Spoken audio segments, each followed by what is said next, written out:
Welcome to North London for Spurs against Liverpool. The league leaders, the side everyone wants to beat. Spurs critics will say that their only consistency is their inconsistency. Heung-min! Oh, glorious! He has speared it in! Liverpool at the club looking down on the rest from the Premier League summit. Again and again and again, the incomparable and probably irreplaceable Mohamed Salah.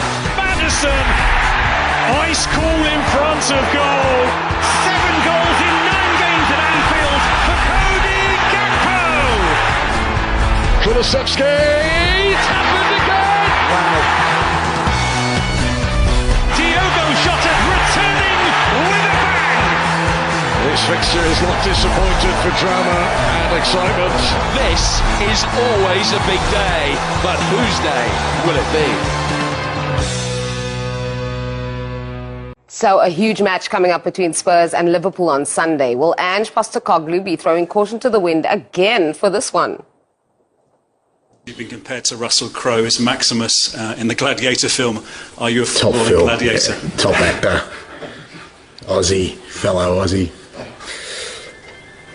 Yeah, look, I genuinely believe that. I think, there's a big part of our game that is about, maybe entertainment's the wrong word, but, you go to the game, a game of football for, to kind of feel emotions that, maybe in your day-to-day existence you don't get the opportunity to, both, exhilarating and both anxious. And I think that's what we love about it. I really have to give them credits, because if I look at Tottenham, and I come from Holland, but I did watch a lot of Match of the Day, and I think about Dino Lav, Paul Gascoigne, Glenn Hoddle, and Reece and Modric. For me, Rafael van der Vaart, Gareth Bale. They've always been a certain brand in football for me, and a certain identity, and I think Postecoglou gives them that identity back completely. So it's every time a joy to watch them.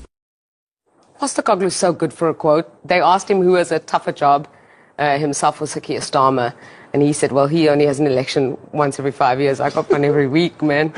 Yeah, I mean, Spurs fans are the emotions. They're winter wonderlanding right now. They're on the roller coaster, It's a Spurs fan right now. I couldn't think of anything worse.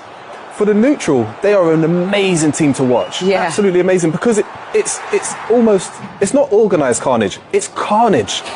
It's pure carnage. You're guaranteed goals, whether it's for or against. You're going to see some really bad mistakes. You're going to be entertained. Are you not entertained? That's what Ange is saying. Yeah. But you don't want that as a Spurs fan, especially off the back of the type of football they've seen over the years with Conte, Mourinho's, and Nuno, etc.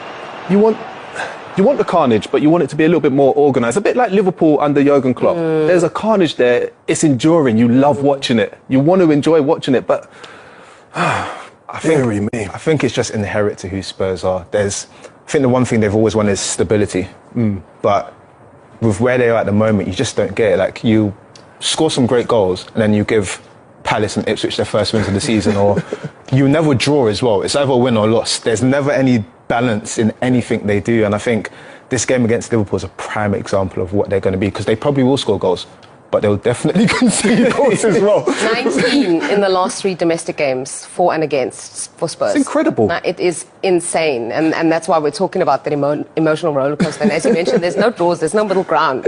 It's just high or low, done. And think about the League Cup as well. And they were leading 3-0. To be leading and then to let the opposition back in that fashion is... So Spurs, they're probably just numb to it now. They probably expect that if we score 2 goals, we will concede at some point. Chelsea did it to them. They've done it a few times this season. But I think in the back of their minds, Ange was very chirpy in his press conference. I think in his mind, he knows that he came out and said, in my second season, I'll win something. That's given him the opportunity to potentially do that there.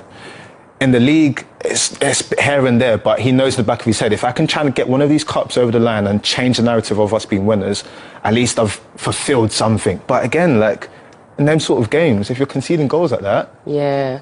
And the thing is that Spurs versus Liverpool is always chaos. There's always drama. Yeah, last year was the last season was the Luis Diaz VAR.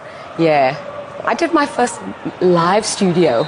And what is the build-up? It's the VAR audio being released of this, like talked about being thrown in the deep end. Because they released the audio of that and the offside and just the chaos involved. And it's got to be Spurs-Liverpool, isn't it? This game's always drama. It's always drama. I feel for him as well because that was a great goal. Really, really well taken. But it's the fixture.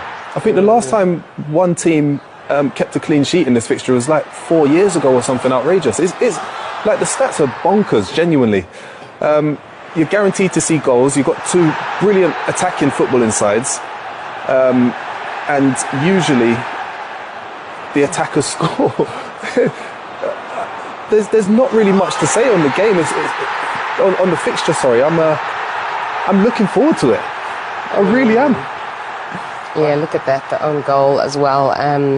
Always produce drama. As Liverpool have lost only 2 of their last 23 Premier League games against Spurs. So even though it gives us drama, there is a consistency for Liverpool. There is a consistency, and I think in general, Liverpool fans would probably say at the moment it's been quite interesting. They've not been as swashbuckling and flying as they were at some parts of the season, but they are getting results. If they are goal down, they have faith that Mo Salah or someone will come and give them a goal. Jota being back for them is amazing at this time of year, absolutely amazing. And I think in their heads, they know that they're more likely to concede less than Spurs. So already you're going into this game thinking, well, we can probably win if that's the approach, right? But it'll be interesting to shoot out you're talking about. Yeah, exactly. Yeah, this is another one. But what I am intrigued is to see Spurs did against City where they adjusted slightly. They played a bit of a lower block, and it was the first time I saw Ange do something that was a bit different from the norm. Can they implement something like that against Liverpool? Can they nullify their attack? And if they try to, it actually might make the game a bit more interesting. But what would be interesting is if Spurs do decide to drop, Mo's going to get the ball to feet, which is where he wants it. Yeah. Luis Diaz is going to get the ball to feet where he wants it. And then they're driving at the Spurs fullbacks who, in my opinion, are nowhere near good enough to deal with that threat. So, again, that might play into their strengths. Who'd be a manager? Are they having a bit of a confidence issue, do you think? Because, the drop points against Fulham, drop points in the game before that as well, Liverpool. And would that be playing on their minds at all? And to add to that, this defensive solidity that the early part of the season was built on seems to be crumbling a little bit now. I don't think it's a lack of confidence at all, based on the attacking threat that they possess. Mistakes will always happen in games, but it's how you deal with those mistakes. And we're talking about a Liverpool side who have lost 1 game in the Premier League all season. Yeah, that stat in itself at this stage of the season is phenomenal. I'm not concerned or worried about Liverpool losing. I think it actually shows great character, them being able to come from behind. Knowing that they trust Mo Salah and Jota and Luis Diaz, and they've got so many fantastic football players that are lethal, and Núñez, as we saw briefly there as well. I don't think they're concerned or worried in the slightest. So you don't think going into this game any of that there'll be a little bit of dip of confidence? No. Okay. I think the same. I think, as you've just rightly said, they know that, and we're not winning. We have the potential to. We've got match winners everywhere. We've got players of quality that can make something happen. We've got players that have X factor. So they will be confident that, and again, they're playing the team that they know concede goals. So already that psychological boost of we're definitely getting a few here today is already in the mind. So I think they'll be up for this game. Yeah, and I mean, we're going to get to Chelsea in a little bit, but by the time they play, Chelsea could have leapfrogged them. And I wouldn't put it past Chelsea, especially the run they've been on recently. They are the informed team of the season. And the back end of last season, the beginning of this season, I did not think that was going to be possible with those players that Maresca's got in, or with Maresca at the helm. Yeah, you're probably not alone either. No. Yeah. I've got my 2 mates with me. None of us saw it coming, but they're doing obviously fantastically well, and so that's another dynamic, because then Liverpool will likely, if Chelsea do the business, have dropped. Exactly. But it's all set up. The movies are there, the shootout, the plot lines, it's all there. Arsenal, so they are the first team out, and they will be at home for the first leg of their semi-final.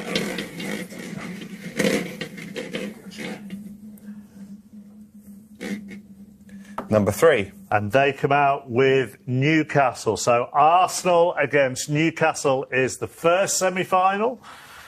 And then to be at home in the first leg of the second semi-final. Number 4. So Tottenham are at home for the first leg. And therefore, number 2. Arne Slot's Liverpool will be away. So that is the semi-final draw for this year's Carabao Cup. With just the 4 teams, of course, and it is a 2-legged affair. The first legs will be played the week commencing January the 6th, and then the second legs the week commencing February the 3rd. Arsenal against Newcastle and Tottenham against Liverpool. Reactions, both of you? I'm just trying to think. I mean, listen, it could be a North London derby, couldn't it? Could be, yeah. In the final. There's very little to choose. I mean, listen, it was the type of sort of semi-finals that I think when you looked at all the games, this was probably the only one that you thought could be a toss-up either way. So, you know, Manchester United could have been in Tottenham's position. So